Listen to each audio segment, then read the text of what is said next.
Hey everyone, I'm Joanne Smith and welcome to Joanne's Corner.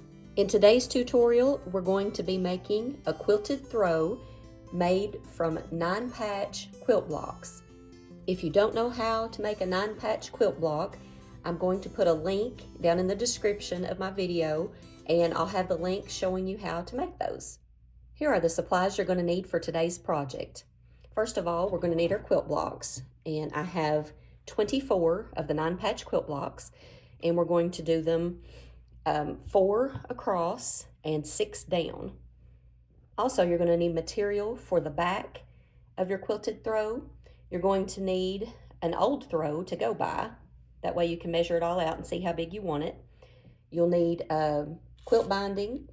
You'll need your basting spray, also quilt batting. You'll need clips or pins, your ironing board, your cutting mat, your ruler, and your rotary cutter. The first thing you need to do is spread out your throw in the floor.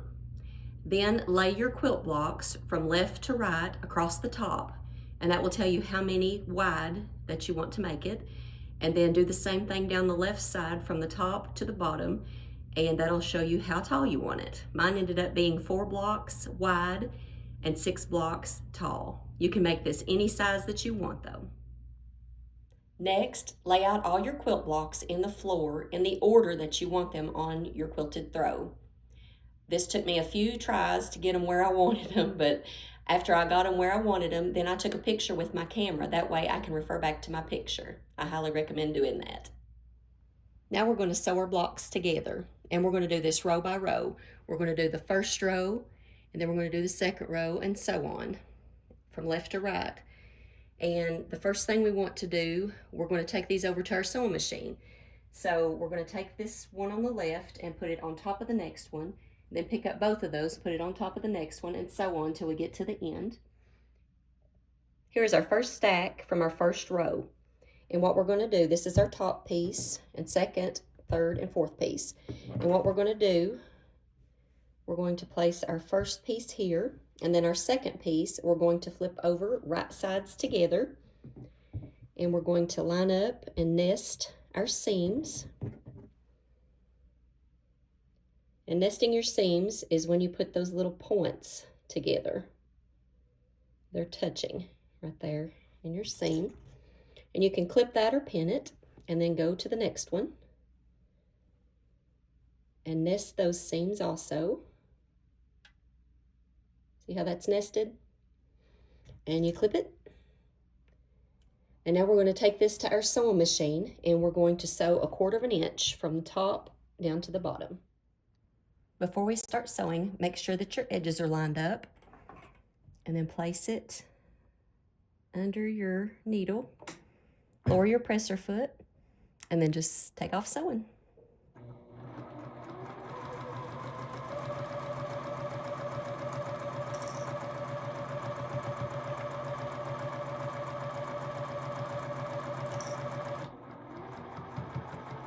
And then make sure these edges are lined up also.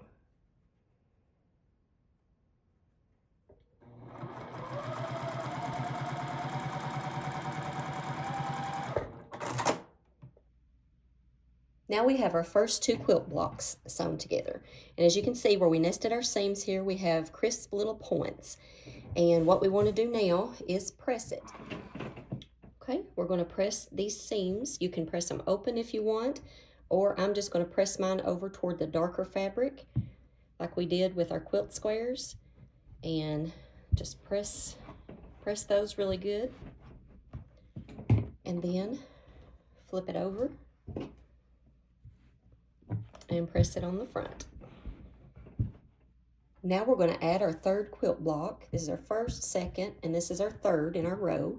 So we're going to flip it right sides together with the second block, and we're going to do the same thing. We're just going to line up our edges, and we're going to nest our seams. We're going to clip them,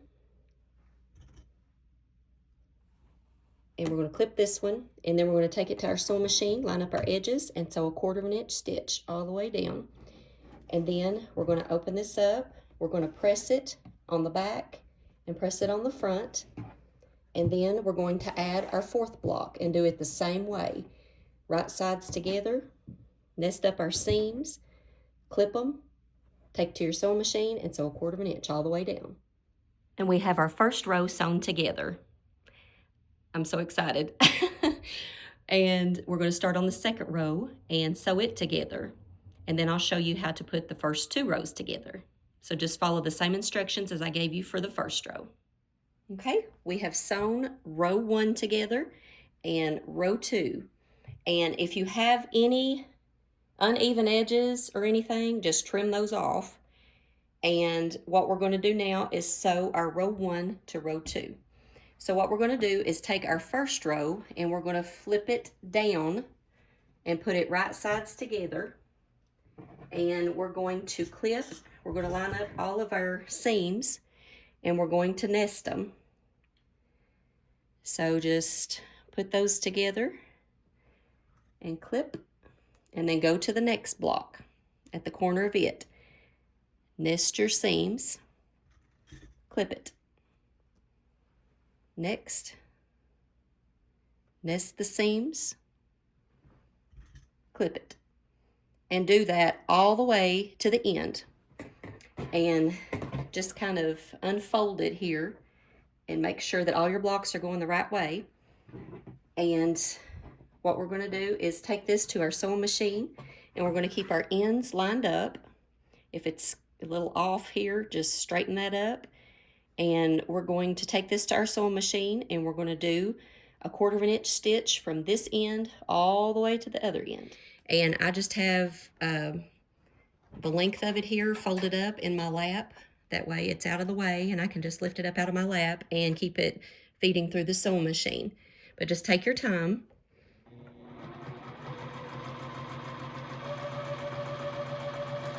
And when you get to one of your seams, remove your clip or pin and just make sure that your little flappy thing here is down. That way your fabric won't pucker. And just keep sewing all the way to the end. Now we have row 1 sewn to row 2. And what we're going to do next is take it to our ironing board and iron. You can iron your seams open or you can iron them to the left or the right, either one. And then flip it over and press the front. And then we're going to start our third row of sewing our blocks together and just do it the same way that we did the first row. And when you get all your strips sewed together, it should look something like this. Now we're going to make what's called a quilt sandwich. And you just need to lay your back fabric that you want on the back of your quilted throw. You want to lay it wrong side up and then lay your quilt top piece on top of that and then just cut it out and leave about 2 or 3 inches all the way around. And if it's uneven, don't worry about that because we'll trim it up later. After you get the back piece cut out, then we're going to lay batting on top of this and cut out a piece of batting the same size as the back piece of our fabric. Hey guys, I've had to put my quilt sandwich in my living room floor because I do not have a table that's big enough. My kitchen table was too small. So I've just got it down here on the floor, and you do what's comfortable for you. But our quilt sandwich, after we get everything cut out, we should have our back piece, which is right here, and make sure everything's all spread out and even. We should have our back piece, and our back piece should be wrong side up.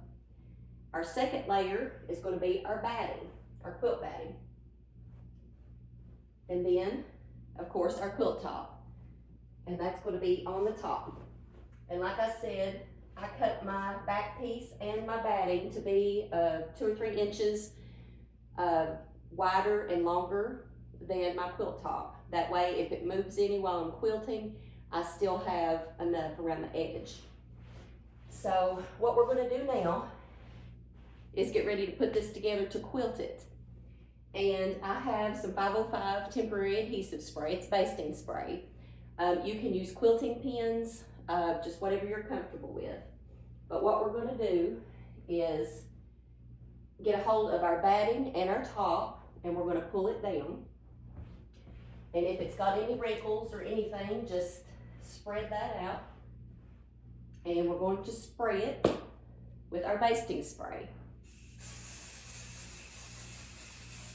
And then we're going to spray our batting. And then we're just going to press that down. Just rub it down.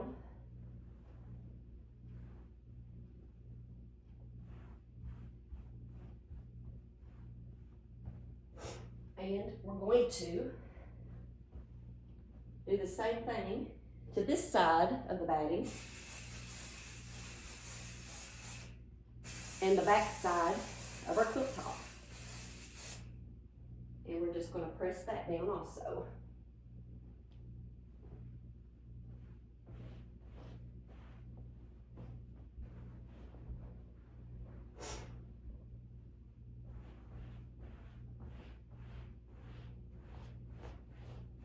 And we're just going to do that all the way down. You can pull it up from the back and spray and just get it all even.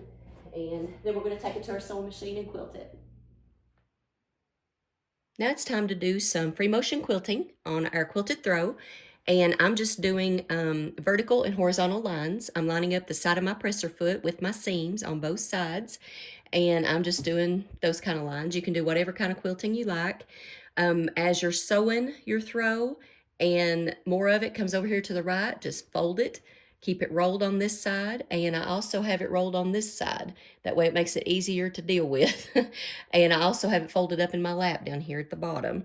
So just take your time, work with it, pull with your left hand a little bit and your right hand, just guide it through your sewing machine and just have fun with it. It's a little tedious, but you can do it. Just take your time. So after quilting it, it looks something like this. And I'll zoom in a little closer. As you can see, I've just followed the lines, like the left side of my presser foot against this seam, and just made some squares. And then when you flip it over, then you can see that pattern on the back, and I thought it turned out really pretty. Now we need to trim up the edges of our quilt. So I have my ruler laid down on the top here, on my top piece, and I just want to line up my edge and make sure my edges are clean, and then just take your rotary cutter and trim them off. Just do it a little bit at a time until you get all the way around your quilt. Now we've got all of our edges trimmed up, and it's time to start adding our binding.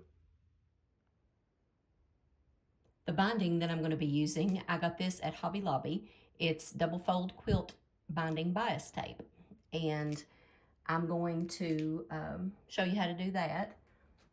First of all, we're going to unfold one of these, and if you can tell here from these 4 little square folds here, this one is smaller than this one. So this is the one that we're going to use at the edge of our quilt to start sewing on. But before we do that, I need to attach these. I need to attach this piece of binding to another piece of binding. So just unfold this one and make sure that your small edge is at the top. And same with this one. And then we're going to put, this is our outside, or our right side. We're going to put our right sides together. And you can pin these, or you can clip them, or you can just do it freehand. And just line that up, and we're going to do a 1/4 inch seam right across through here. After we get it sewed together, then we're going to press our seam. You can press this with your iron, or you can just do it with your finger. I'm just going to do it with my finger. Just press that seam open. And then if you need to add any more pieces to your binding, then you can do that. But then that helps it to just fold right back in place with our open seam.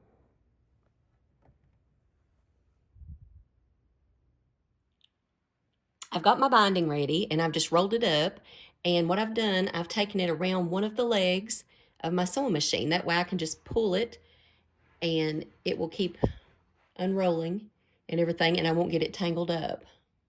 So we're ready to begin putting our binding to our quilt. And I went down probably about halfway down my vertical side, and I'm going to open up my binding. And if you remember, this has a short edge and a longer edge. We want this short edge to be along the edge of our quilt. And what we're going to do, I'm going to leave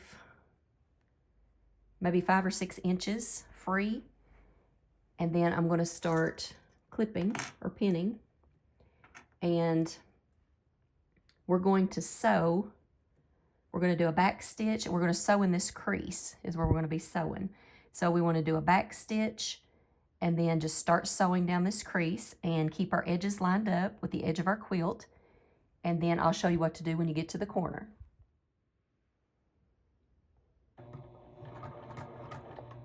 Do a couple stitches, then back stitch, and then just continue right on down the crease.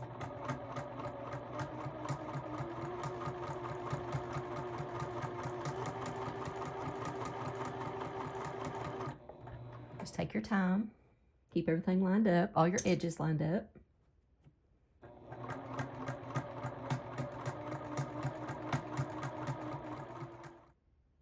Now we are almost to our edge of our corner, and I just want to sew until we have about 1/4 of an inch right here on the edge, which I'm practically there. And then I'm going to raise my presser foot, pivot it just a little bit, and back stitch. And then cut my threads. Raise my presser foot. Now we're going to take our binding here at our corner, and we're going to lift it straight up and line up our edge with this edge. And we're going to put our thumb here, and then we're going to pull it straight down, and that gives us a little flap right here. But just line all this up along the top and line it up along your edge. You can clip it or pin it, and then we're going to start sewing here along this little crease, and we're going to sew all the way down. And you just do this at every corner. Now we're back around to the beginning where we first started sewing our binding. And what we're going to do, I'm going to sew on down through here just a little ways.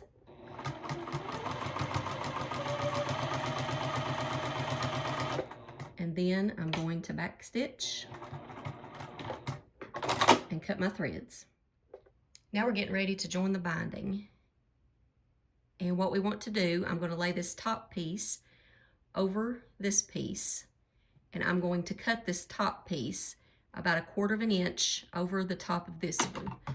So I'm just going to eyeball it. And then we're going to take our pieces and open them up. And we're going to put these together like this. So that would be right sides together. And we're going to pin them or clip them. And then we're going to sew 1/4 of an inch seam right through here. After you get it sewed together, just finger press it open, or you can press it with your iron. And then continue to sew right down this area here. Just back stitch and sew right across here, and then you'll come back to your beginning stitch and then back stitch here. Now that we've sewed our binding on the front, we're going to flip it over, and we're going to pull the binding over to the back.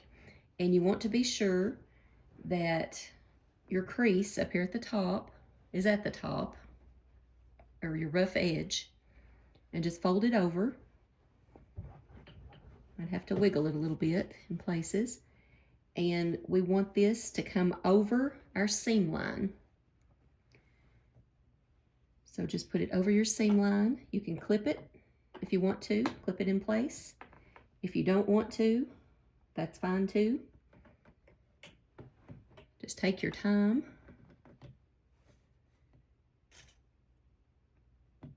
And what we're going to do here at the corner, we're going to sew right along this edge. We're coming to a corner, so you just need to continue to sew down this way, and then we're going to flip this up, and that's going to make our little corner here.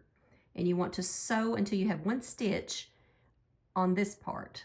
So we're going to sew, and you got one stitch on this part right here, and then we're going to pivot, raise our presser foot, pivot our quilt, and then continue to fix our binding around the edge.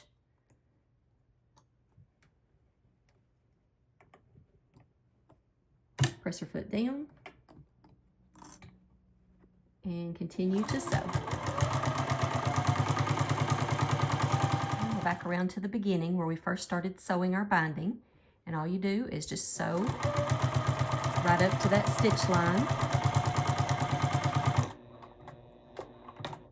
and back stitch and cut your threads.